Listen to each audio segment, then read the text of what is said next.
It's really unfortunate that I made last week's video when I did and called it what I did and sort of played with the joke. I mean, it's not really a joke, but played with the idea of like, you know, it sure is hard to watch the news again now that I'm no longer on the meds and have to actually feel things.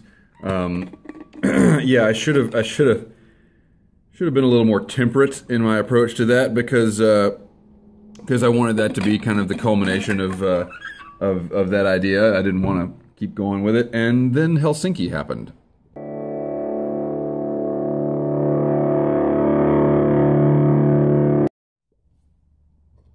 Smoking Fusilier's ration, drinking my morning coffee, smoking my the Most Handsome Legend ever. Actually, it's a regular Missouri Meerschaum Legend, but it man, is it a beauty. Anyway,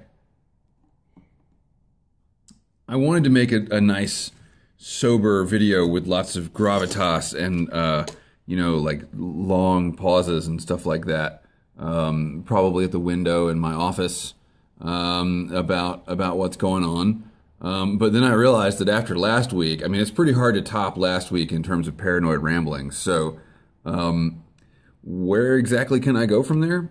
Well, you'll notice if you go back to the week before, that I actually ended the video by saying, isn't it weird how it's been so quiet in the news lately? So Helsinki was a disaster.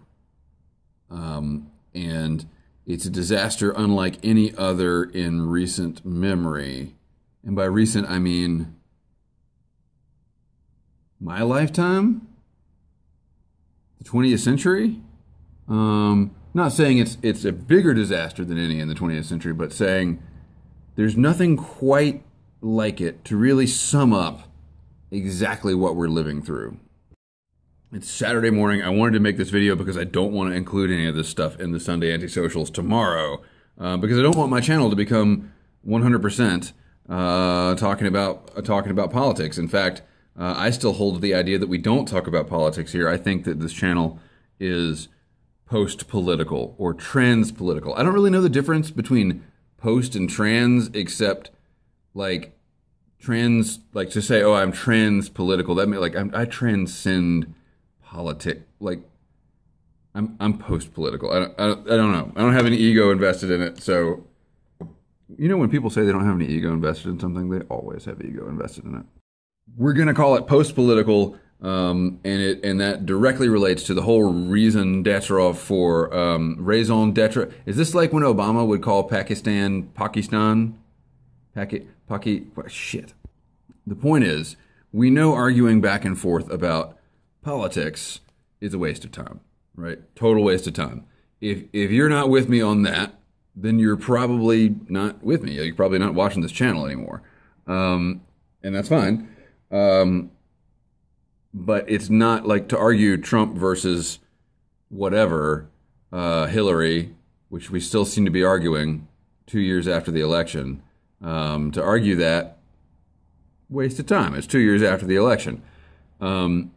However, to discuss how to be people, how to be human beings, how to be pipe smokers and brethren in this community that we have, how to raise our families in a time in which talking politics is a waste of time, that's what interests me.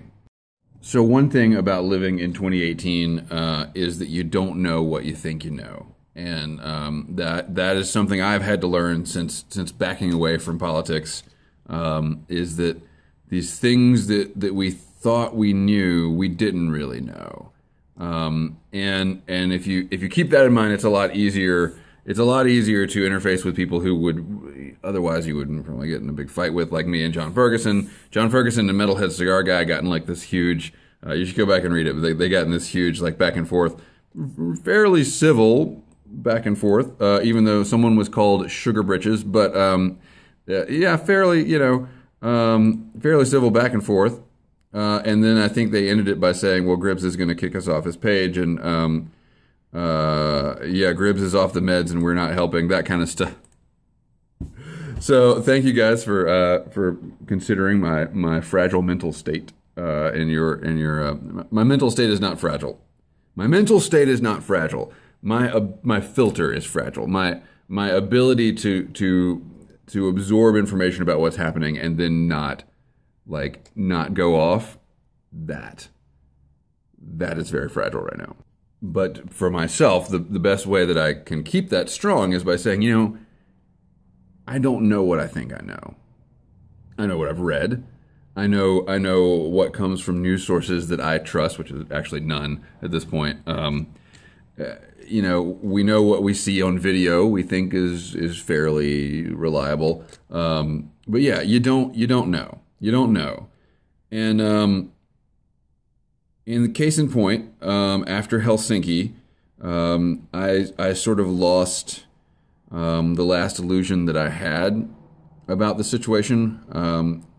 And that illusion was that Donald Trump was not a Russian asset. And I think it's really hard now.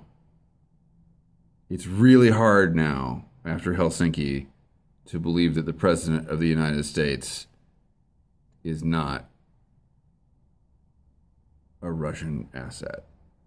I'm not saying spy. I'm not saying he's a spy, but I've read enough John le Carre novels to know what the word asset means. It's a spy that's too stupid to know he's a spy.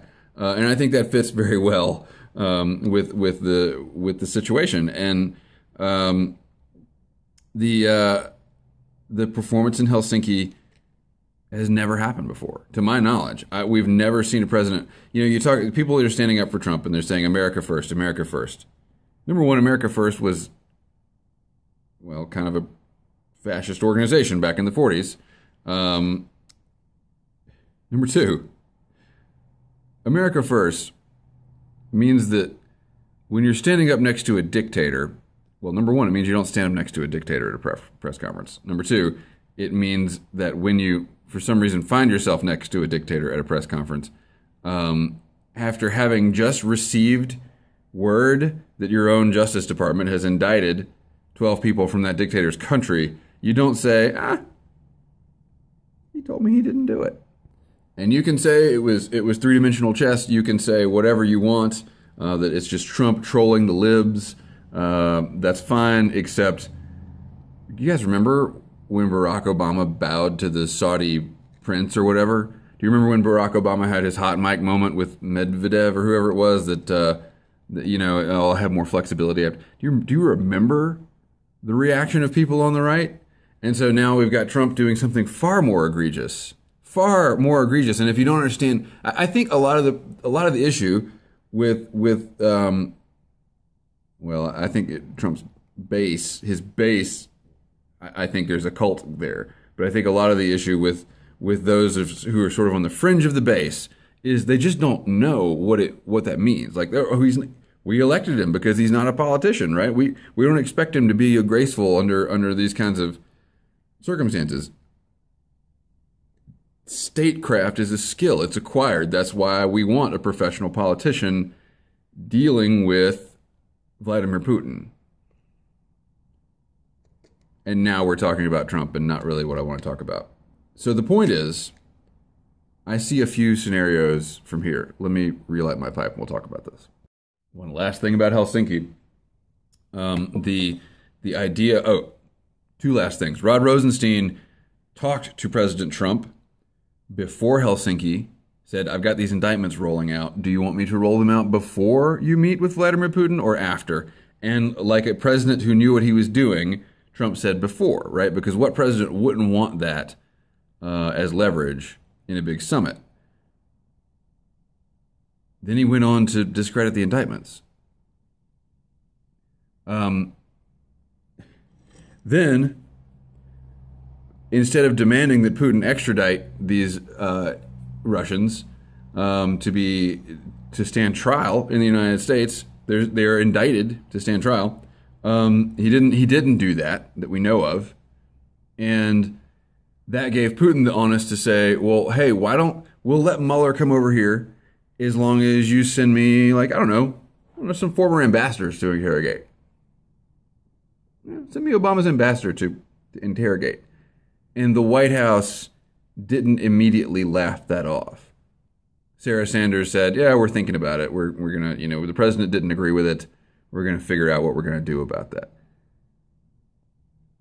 3D chess, trolling the liberals, whatever, If you think that didn't chill the bones of every person working in an embassy across the globe, you don't know how the game is played. But neither do I. That's the point, right? We don't know what we think we know. So let's talk about some scenarios, because I could be entirely wrong. Scenario one, I'm entirely wrong. Trump is as pure as the driven snow. Peter Strzok, James Comey, the deep state, they are all conspiring against a duly elected president because he represents a threat to the established order. And the entire Russia investigation is completely not worse than a witch hunt, a railroading operation. But because Trump is so innocent, they will find, of course, nothing on him, in spite of the fact that like all of his friends are already indicted. In spite of that, they will find nothing on Donald Trump. Totally innocent. He's basically a priest, except for all the affairs and the pussy grabbing. But other than that, he's totally... You see how I'm having a hard time with this. But that's scenario one. That's the one. Is that the country you want to live in? Right? If we have a deep state that can do this, what exactly are you going to do about it? Vote for Trump again? He's having a pretty rough time the first time combating the forces of Mordor that are disguised as Peter Strzok and Lisa Page. Is this a good scenario? No. No, let's be honest. If that is indeed the case, and it, again, for all I know, could be, then we're screwed, right? Okay, scenario B. Trump is exactly what he seems to be. He's an incredible, egotistic narcissist who's really, really incompetent and therefore is being played by Vladimir Putin and is probably actually, at this point, taking direction from Vladimir Putin. That's the part I never wanted to believe that because I thought it was too much. I was like, John le Carre would not have written this novel because it's too heavy-handed, right? No one would believe this. This is more like a James Patterson novel. The president is a Russian plant. I just couldn't believe it. And after Helsinki, I believe it. And the reason I believe it is that the Occam's razor approach demands it. It's the simplest answer to explain Trump's vilification of NATO. Trump hanging the EU out to dry. It's when you look at all these things where you're like, this just doesn't make any sense. Like, I just don't understand why he would do this. You would think that a megalomaniac like Trump, if you said, oh, you're just a tool of the Russians, he would go to every extent not to appear to be a tool of the Russians, right? Like he would be standing up to Putin in these press conferences and saying, well, you're just a, shirtless little bastard. What I could come up with some colorful words for Putin. We're going to move on. But the point being, why isn't he doing that? What? Because it doesn't fit his personality profile not to do that.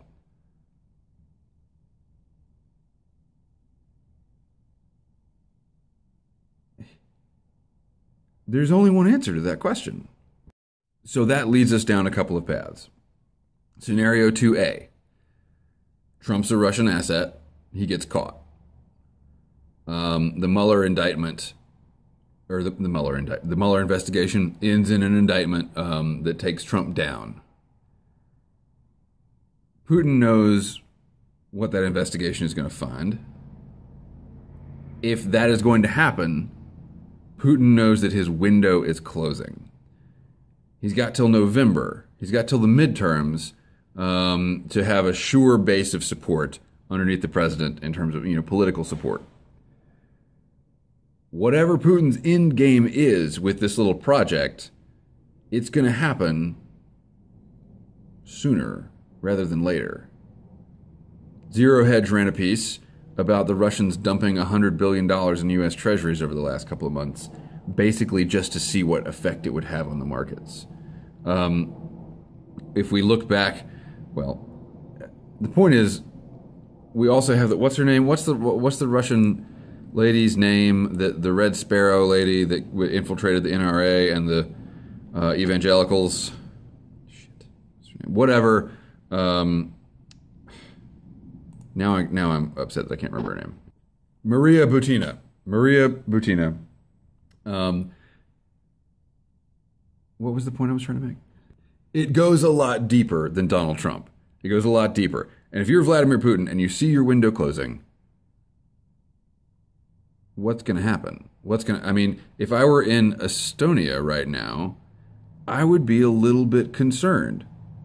Because if I were Vladimir Putin, I would think, even if I didn't know exactly what Trump was going to do, I would take like 3 tanks, like some tanks that like probably need new treads or something, like, you know, they're not really the best and the brightest tanks you got. And I would take like, you know, I would take some tank groups, some tank crews that are maybe like pushing retirement, you know, maybe I don't want to give them their pensions, and I would just roll them into Estonia. And I would just, you know, roll them into the Baltics, roll them into Montenegro or whatever.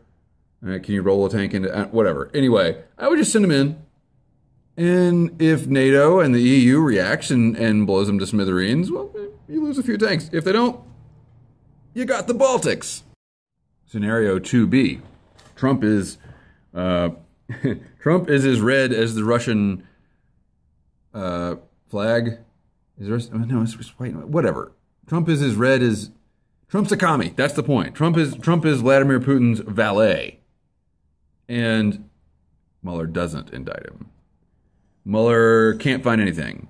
Mueller comes out with a Comey-esque non-indictment, such as the Hillary Clinton non-indictment of, yeah, guilty as hell, but there's no statutes violated here, no prosecutable, there's nothing we can nab him on. All right. Now, 2 things happen. You got a president that's a Russian agent, and the left goes insane. Insane. Is that the country you want to live in? So what I am trying to say, God, the coffee's hot. Why do I keep making this mistake on camera? What I'm trying to say is that whatever perspective you're coming at the problem from, whether you're a Trumpkin, you're an anti-Trumpkin, whatever, what you fear is already here. It's already with us. American politics, as I see it, is motivated. The American political system is motivated entirely, almost entirely, on fear. Right? You fear rampant immigration, and so you want to build a wall. You fear corporate influence in government, and so you want to you want the Frank Dodd, whatever. I don't know. Whatever you fear, you can look out there and find it right now, and you're not wrong. Like, you're not wrong. It's not that you're making it up. It's there. It's with us. We are living in the dystopian future, as I said last week. I use words pretty precisely, and John called me out on the use of concentration camp and fascist, and I will absolutely stand by those words, per se. So, what does that mean? What does that mean? And how does that relate to a guy who had a pipe channel and then wanted to go this direction with it? I talked about prepping. I talked about readiness back in the beginning of 2018, and then never did anything with it because I was frankly embarrassed. I didn't want to have these conversations that sound so crazy. I'm talking about the president being a Russian spy, right? That's crazy. It's crazy, but we're now to a point where it's crazier not to talk about those things. It's crazier to assume they don't exist. And as much as I want to be removed from politics and from society, frankly, I have a kid. I have a wife. I have a mortgage to pay. I have a life that I live. I've got clients. I've got, people that I want to take care of. And you have to find a way to be aware of what's going on, to plan a response to what's going on without being a part of what's going on. As a YouTuber now, I know that people respond a lot better to like videos with like actionable information rather than just me talking about like this ethereal stuff that we're talking about, right? So I'm going to make videos about specific things I think that can be done to respond to what's happening. For now, I will say this. Have some cash on hand. Have some cash on hand. We don't know what we think we know, right? And I don't make predictions anymore, but there is a possibility. I think looking at this situation, you have to say there's a possibility that whatever might happen very quickly. Whether it is a deep state coup, because there's nothing to really get Trump on, and Trump is, Trump gets reelected. Mueller doesn't indict, and the American public is so excited about Donald Trump. We go ahead and we hold the election early, and we elect him president for life in November. And you will, if you're of a certain mindset, you fear, a deep state, Obama, Clinton, Saul Alinsky led coup with maybe like some Mitt Romney action in there too. Well, coups happen very quickly. If you're on the other side of the coin and you fear an economic /cyber war with Russia, it can happen very quickly. Maybe it won't. Maybe it'll take weeks. Maybe it won't happen at all. That's the option I'm hoping for. But again, we're past the point where we can assume this is all crazy talk. The point of the prepping that I will advocate for, I used the word, didn't I? The point of the readiness that I will advocate for is not to survive the apocalypse. It's to be able to help other people, to be able to love your neighbor, to put yourself in a position where you don't have to worry about helping your kid versus helping a refugee. That's the difference between a developed society and an undeveloped society. That's the difference between, Larry Niven said it best, we have the values we can afford. So that's where we are, right? That's where we are. We continue to live in a fallen world, and we will do our best to be YTPC pipe brethren and just regular brethren with each other, and sistren and sons and daughterin and whatever else, because that is our instruction, and that is the protocol that we must follow